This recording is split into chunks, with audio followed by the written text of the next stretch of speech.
berguna buat bersihin lantai orang lain, tapi aku kotor dan nggak ada yang bersih. Rumah bukan hanya tempat orang berlindung dari kita, tapi juga tempat kita boleh pulang. Dan itu nggak selalu punya jawaban, tapi aku mau menjalaninya dengan integritas. Kamu tuh paksa untuk dewasa dalam Jepang. Selamat datang di podcast Suara Berkelas. Hari ini kita akan berbicara tentang sesuatu yang sering kita sembunyikan di balik filter media sosial, yaitu kejujuran. Dan hari ini juga kita kedatangan tamu yang sering kita kenal sebagai orang yang sangat sukses, namun hari ini dia datang sebagai manusia biasa, yaitu Prilly Latupansina. Selamat datang Prilly Latupansina. Hai, terima kasih udah undang aku ke sini. Jujur aku agak deg-degan sekaligus lega karena bisa ada di sini. Karena membahas tentang siapa sebenarnya aku dengan nama besar Prilly Latupansina. Pril, sebelum kita masuk ke topik berat, aku mau tanya satu hal. Apa hal yang paling sederhana yang udah buat kamu bahagia pagi ini? Yang membuat aku bahagia pagi ini, aku duduk sambil minum kopi tanpa harus cek jadwal aku atau makeup aku. Itu menurut aku tuh sangat berharga banget. Pril, kamu pernah bilang, aku adalah rumah, tapi siapa rumahku? Kalimat itu viral karena banyak banget orang-orang yang relate. Kenapa kamu bisa sampai di titik itu? Karena selama ini aku diposisikan sebagai pilar. Di rumah aku anak pertama yang harus menjadi contoh. Di perusahaan aku CEO atau CMO yang harus mengambil keputusan saat masa krisis. Dan di depan teman aku selalu menjadi tempat curhat mereka. Karena menurut mereka kehidupan aku itu udah selesai dan stabil. Berarti kamu dituntut mendengar tapi nggak didengar. Tepat. Orang sering lupa bahwa rumah juga harus dirawat. Saat aku menceritakan rasa lelahku, respon yang aku dapatkan adalah, kamu kan udah sukses. Seolah materi membuat rasa sakit menjadi tidak sah. Apakah ini yang membuat kamu menulis sebuah buku yang berjudul Retak, Luruh, dan Kembali Utuh? Iya, pas retak itu saat aku sadar bahwa energiku udah habis buat orang lain sampai nggak ada sisa energi buat aku. Aku tuh seperti kain tel yang busuk, berguna buat bersihin lantai orang lain, tapi aku kotor dan nggak ada yang bersih. Kita lihat kamu masih sering koleksi mainan dan pakai karakter lucu. Sahabatnya pernah bilang kalau itu adalah sisi anak kecil kamu yang masih hidup. Benar nggak sih kalau kamu tuh dipaksa untuk dewasa terlalu cepat? Banget. Sejak kecil aku udah bekerja dan industri hiburan menuntut aku untuk profesional, tepat waktu, dan nggak boleh tantrum. Di rumah aku sebagai anak pertama harus mengalah. Jadi si Prilly kecil ini nggak ada kesempatan untuk main, nggak ada kesempatan untuk nangis lama-lama. Menurutmu mainan itu adalah suatu bentuk penyembuhan?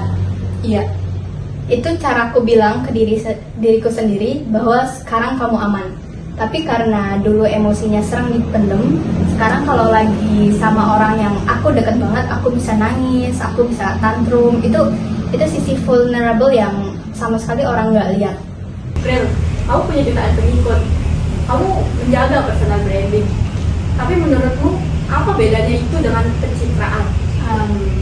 Menurut aku, personal branding itu adalah manajemen kejujuran. Aku memang pekerja keras, jadi aku menunjukkan itu, aku menampilkan itu. Tapi pencitraan adalah kebohongan yang dikemas. Kamu pernah dikritik karena cerita burnout? Pernah.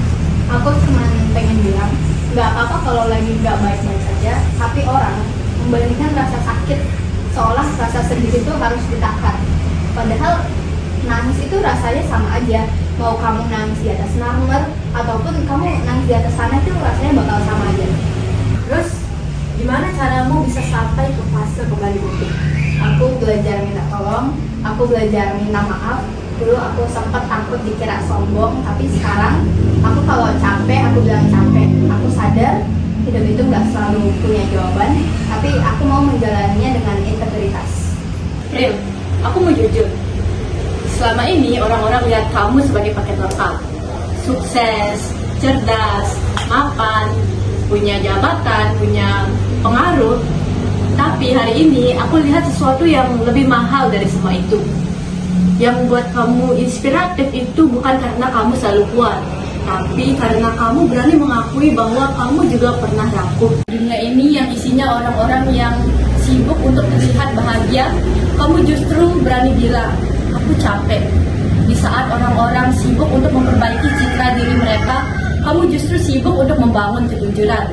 Dan menurutku, itu jauh lebih sulit. Dari banyaknya orang-orang yang ada di luar sana yang ingin menjadi sukses seperti Prilly Latukonsina, tapi tidak semua orang berani untuk ada di posisi Prilly Latukonsina pada hari ini. Kalau boleh aku simpulkan, rumah bukan hanya tempat orang berlindung dari kita, tetapi juga tempat kita boleh pulang. Orang yang kuat itu bukan berarti tak pernah datang, utuh bukan berarti tak pernah lurus, dan inspiratif bukan berarti sempurna.